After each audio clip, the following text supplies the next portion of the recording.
Okay, so we are not having you react to a video for this episode. I'm scared. Instead, you're reacting to this. Oh my god. You've got to be kidding me. It's Adele. Not the singer, but Adele. I see these in like old libraries. Are these the ones that take floppy disks inside of them? The fact that the monitor is bigger than the actual computer itself, it says a lot. I have no clue what year this is from, but I feel like this is before I was born. We had one of these for a really short time, because then we finally upgraded. Okay, like the first computer ever made? The first video ever made would be the size of this room. Okay. For me though, this is like the first computer ever made. So go ahead and turn on the computer. Okay, it's been a while. We're gonna go with the big button right here.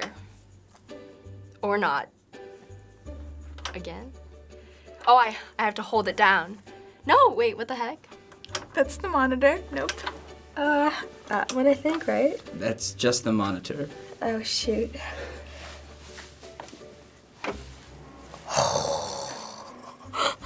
My dad is gonna be so proud of me right now. Right here is the power. Okay. I know enough.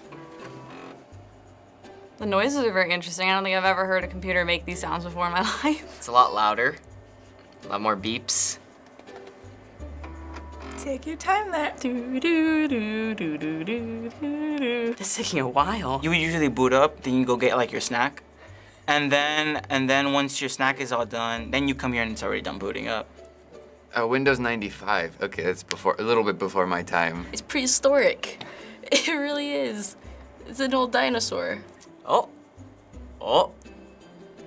Okay. So this operating system on this computer in many ways changed the face of desktop computing forever, and that was Windows 95. Wow. 95 as in like 1995? Have you ever heard of Windows 95? I mean, I've never used it, but I've heard of it. As a joke. Like I see a lot of things on the internet that's like, haha, Windows 95 sucks. That was the one that really like put them on the map, or when it really became a thing to have your own OS. Those who know technology should know anything, something beyond the current. They need to know part of the past. So generally speaking, what is different about how this looks compared to the computers today?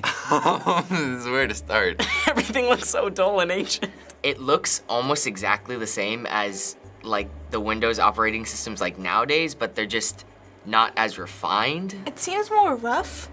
The edges are more sharp. It's a little more impersonal. It's very blank. I feel like there's really nothing going on, just Internet Explorer and Inbox and all this other stuff, like the basic stuff. Okay, so we're gonna walk you through some of Windows 95. All right. So look around to the applications. Do you recognize any of them? Recycle bin, my computer, and that's it. Okay, I know Recycle Bin, I know Internet Explorer. The dreaded Internet Explorer.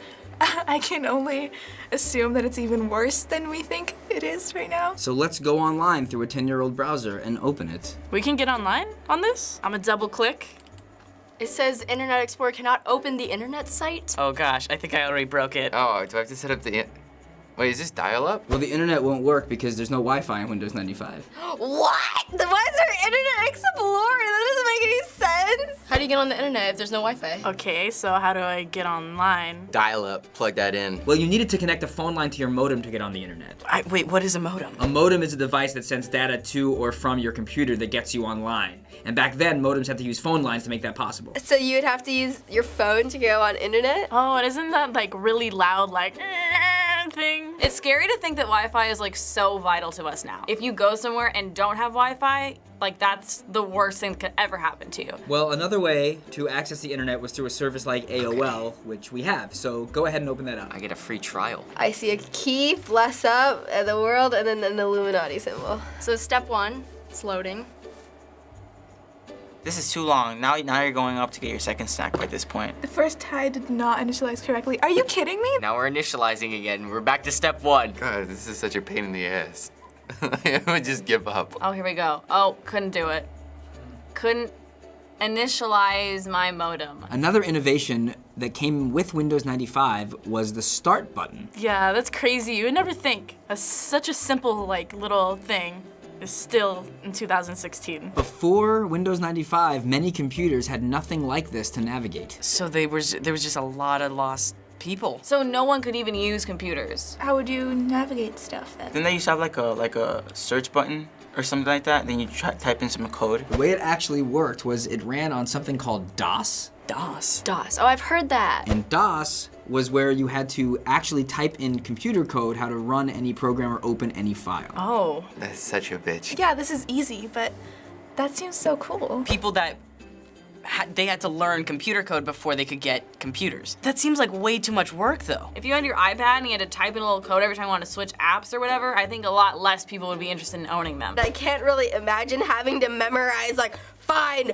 XYZ file 102 or something like that. Like, that's just, I would just not use a computer. Windows 95 was very popular when it first came out. It sold 7 million copies in the first 5 weeks of its release. Wow. Really? 7 million? I'm not surprised. Bill Gates is practically the father of software because he's just created and made so much that expanded on our whole technological universe. To install Windows 95, it took 13 floppy disks one by one. Whoa, that's intense. Holy shit, that takes time. I remember what a floppy disk is. That's that square thing, right? And those would take hours to install. I'm sorry, this is just really blowing my mind. Is that the way it is to install things now? No, usually you just connect to Wi-Fi and then like downloading. If I put in a game to download the game onto my Xbox, it takes like 2 hours. I was waiting for my Fallout 4 to download. I'm like, can I play this? Generally, like if I have to update my computer, do a little refresh thing, or like get my security, as sad as it sounds, if it takes more than 5 minutes, I get pretty frustrated. So we just passed the 20th anniversary of Windows 95 last year. Oh, awesome. Happy birthday. With all the technology that you've grown up with and use today, do you ever think when you're on a computer or on your phone of just how far things have come and what it used to be like? Of course, doesn't everybody? Doesn't everybody take a moment and just think like, damn, this is so easy? It's just crazy to think like my cell phone is like more powerful than this. A lot of older people will watch this video and say, oh, look at this. These people who don't know what Windows 95 is, and they're just too into technology nowadays, and they're too spoiled. Well, I'm sorry, okay? It's not my fault. I was born after this. You probably had this reaction about older computers when this came out. So finally, go ahead and shut down the computer. Wait, there's a right way to do this though. I found it. Goodbye. Shut down. Is it gonna do the sounds? It's now safe to turn off your computer, so I have to physically turn it off? It is now safe to turn off your computer. Nope. It's now safe to turn off. That actually scares me a little. Why does it have to tell me it's safe to turn it off? Like it wasn't safe before? Something would happen if I tried to do it without that step? It would blow up? Winning! Thanks for watching this episode of Teens React. Subscribe. It's worth it. I promise. Hey, thank you guys so much for having me, and now it's safe to turn off this video.